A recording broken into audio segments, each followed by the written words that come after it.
नरेंद्र मोदी की नज़र में दलित समाज के लोगों की भी कोई इज्जत नहीं है। दलित समाज के लोगों को भी, देश समाज के लोगों को भी वह अपमानित कर रहा है।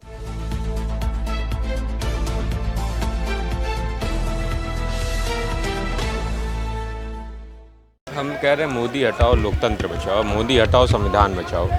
और आज आप देख रहे हैं कि जिस तरीके से अंबेडकर भवन के प्रांगण में जब एक मार्च निकालने की बात हुई और मार्च को निरस्त कर दिया गया, उसके बावजूद सत्याग्रह करने के लिए भी अनुमति नहीं दी जा रही है। और पुलिस देखिए कहाँ लगा दी गई है कि पूरा गेट को बंद कर दिया गया है। ये प्राइवेट प्रांगण है, ये ऐतिहासिक जगह है जो बाबा साहब अम्बेडकर ने इसको स्थापित किया। इससे पता चलता है कि नरेंद्र मोदी की नज़र में दलित समाज के लोगों की भी कोई इज्जत नहीं है। दलित समाज के लोगों को भी, देश समाज के लोगों को भी वह अपमानित कर रहे हैं। और जिस तरीके से कोर्ट के जज का प्रमोशन किया गया डिस्ट्रिक्ट जज के रूप में, इससे पता चलता है कि कितनी बड़ी साजिश थी कि राहुल गांधी को हटाना था। क्योंकि राहुल गांधी ने 7 फरवरी को अडानी और मोदी के रिश्ते के बीच में बात की थी कि किस तरीके से लूट हो रही है, और उस लूट के विरोध में सवाल उठाए थे। इसलिए उससे डर कर नरेंद्र मोदी ने उनकी सदस्यता रद्द कर दी। कोर्ट का आदेश है नहीं तो आज आप देख लीजिए ना कि जो जज थे, आज जज का प्रमोशन हो गया। मालूम है आपको, जज का प्रमोशन डिस्ट्रिक्ट जज बच गए। वो चीफ जो सीजेएम साहब थे, वो बीबी वर्मा साहब, समझ रहे हैं आप, आज वो जज बन गए, डिस्ट्रिक्ट जज उनका प्रमोशन हो गया। तो इसका अर्थ है कि ये पूरा स्क्रिप्टेड मामला है। राहुल गांधी से डर कर नरेंद्र मोदी ने ये सारा काम किया, लोकतंत्र की हत्या कर रहे हैं। और नरेंद्र मोदी लगातार किसानों को अपमानित करने का काम करते हैं।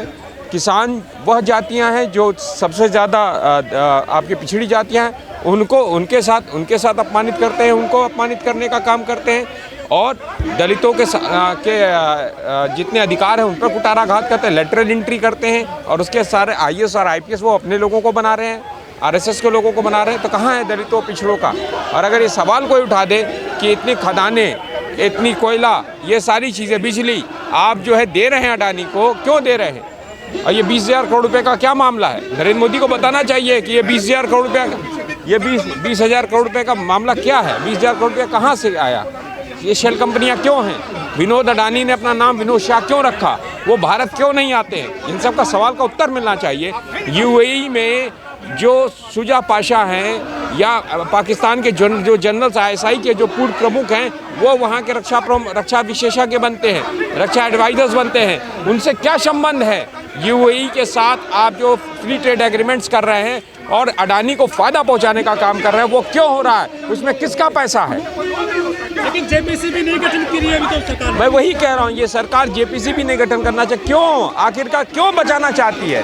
नरेंद्र मोदी क्यों बचाना चाहते हैं अडानी को? JPC से बचना क्यों चाहते हैं? क्या कारण है? कारण एक ही है कि ये सारा पैसा जो है वो अडानी के रूप में मोदी के तमाम भ्रष्टाचारियों का पैसा वहाँ पहुँचा है। ये सारा काला पैसा भ्रष्टाचारियों का है या विदेशी लोगों का पैसा है, जो काला धन। आजकल दुबई जो है वो एक तरीके से हब हो गया है। आप ब्लैक मनी कहीं से लाइए और ला के वहाँ रखिए। नरेंद्र मोदी जैकब जुम्मा ऑफ इंडिया हो गए हैं। जैसे दक्षिण अफ्रीका के राष्ट्रपति जैकब जुम्मा थे, गुप्ता बंधुओं को सारी चीज़ दे देते थे और वो सब भाग गए और जैकब जुम्मा जेल में। वही हश्र नरेंद्र मोदी का होगा। ये अडानी बंधुओं को फ़ायदा पहुँचा रहे, अडानी बंधु भाग जाएंगे और नरेंद्र मोदी का हश्र जैकब जुम्मा का होगा। लेकिन बीजेपी का आरोप है कि वो जानबूझकर कोर्ट नहीं गए थे, बड़े कोर्ट में कांग्रेस वाले। अरे भाई, जो उनका इच्छा होगा वो जाएंगे, वो उनका विषय है, वो उनका विषय है ना। लेकिन ये जिस तरीके से प्रमोशन हुआ है डिस्ट्रिक्ट जज के रूप में जज का, वो क्या है? स्क्रिप्ट है कि नहीं है? राहुल गांधी की सदस्यता रद्द क्यों की गई? सवाल ये है। इतने ज़्यादा सांसद हैं जिनके ऊपर मर्डर के केसेस हैं, जिनके ऊपर बलात्कार के केसेस, उस पर कार्रवाई क्यों नहीं कर रहे? पहले इस पर अभी फैजल जो लक्षद्वीप के थे, उनको क्यों रिकॉल कर दिया गया उनकी मेंबरशिप, जिनको हटाने की बात हुई थी? क्यों? क्योंकि वो सब अडानी पर सवाल नहीं उठा रहे। जो अडानी पर सवाल उठाएगा उसको आप हटाओगे। बीजेपी कह रही है कि कर्नाटक चुनाव की वजह से कांग्रेस इतना हल्ला मचा रही है।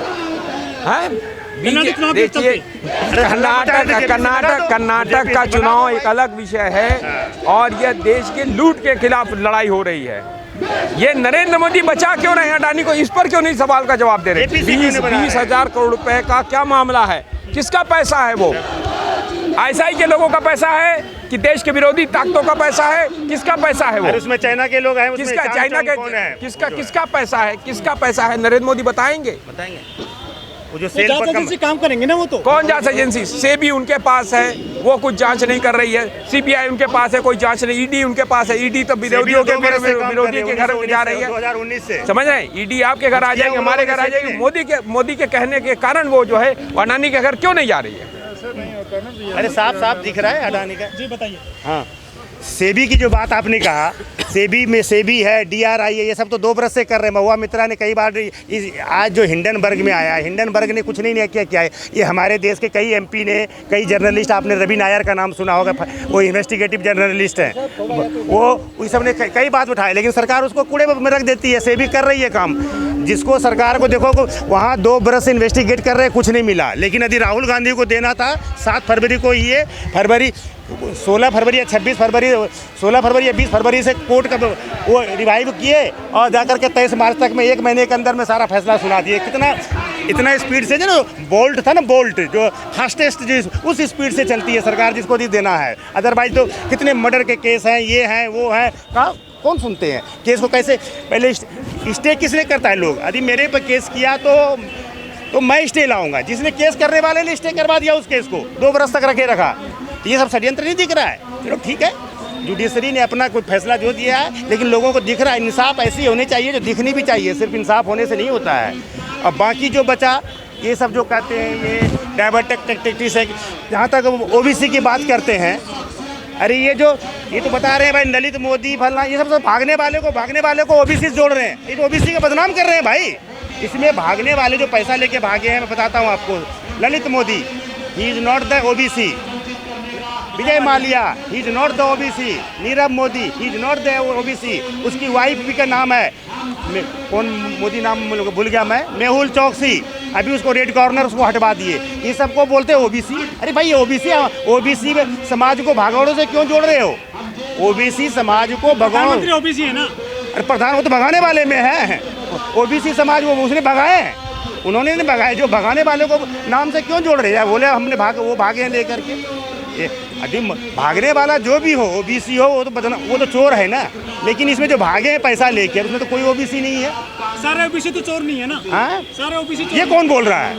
ये जोड़ रहे हैं ये ओबीसी। अरे तुम भगोड़ों के साथ में ओबीसी कम्युनिटी क्यों जोड़ रहे हो? उसमें यदि भागते ओबीसी तो बोल सकते थे, एक भी तो ओबीसी नहीं है पैसा लेके भागने वालों में। ओबीसी को जोड़ के ओबीसी को बदनाम आप खुद कर रहे हो। जितने आपके कार्यकर्ता उससे तो पुलिस आ गई है अम्बेडकर भवन में। अरे सरकार के पास हुकूमत है, सरकार के पास सारी ताकत है। हमारे देश का जो 130 करोड़ के सरकार है, सरकार में पैसे सबके पास आर्मी है, टैंक है, सब चीज़ है, सरकार है। तो फिर क्या है? सरकार के पास आम आदमी के कंपेरिजन में नहीं है ना।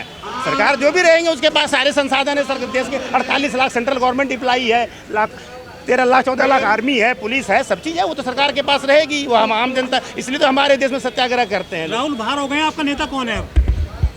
राहुल गांधी बाहर हो गए, नेता का बाहर होने से, अंदर होने से मान लो महात्मा गांधी ने कांग्रेस के मेंबरशिप छोड़ दी, क्या नेता नहीं थे?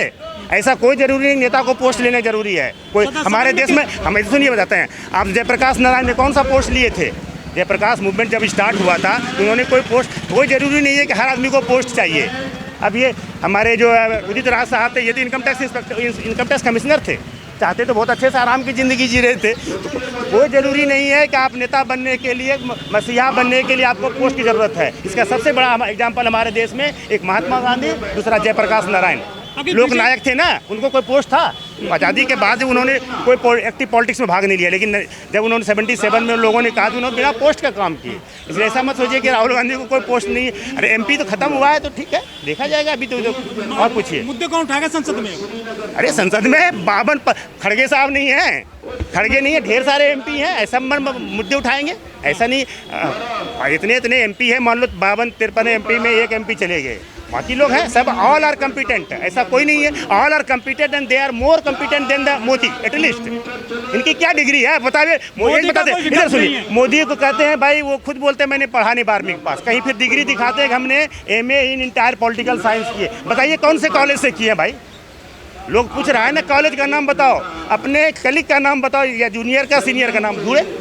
अब कल से कुछ आ रहा है कि भाई मोदी जी यदि बोल रहे हैं कि I am MA in entire political science, पहले तो इंटायर आप लोगों ने PG जितने लोगों ने किया होगा कहीं देखा होगा नाम सब्जेक्ट के आगे? मैथमेटिक्स है MSc होता है, मैथमेटिक्स फिजिक्स होता है, MSc फिजिक्स, MSc केमिस्ट्री। हाँ कोर्स खत्म हो गया ना। अच्छा, तो उनका कॉलेज का नाम तो बता दें कि यहाँ से, जैसे मान लो राहुल गांधी का पढ़ा कहाँ से, उनका पास है भाई कि ग्रेजुएशन इन्होंने सेंट स्टीफन से 1 साल पढ़ा, उसके बाद फ्लोरिडा में रॉलिंस कॉलेज में गए, फिर वहाँ से उन्होंने जो है पोस्ट ग्रेजुएशन और जो है कैम्ब्रिज से ट्रिनिटी कॉलेज, सब पता है ना। परसों तरसों आपने देखा होगा हमारे जो मनोज सिन्हा जी हैं, lieutenant governor of Jammu Kashmir, वो बोलते महात्मा गांधी का पास कोई लॉ डिग्री ही नहीं था। लोगों ने 1891 में जब वो निकाल के दिखा दिया कि महात्मा गांधी पास किया in a temple under the London university and he got the barrister degree.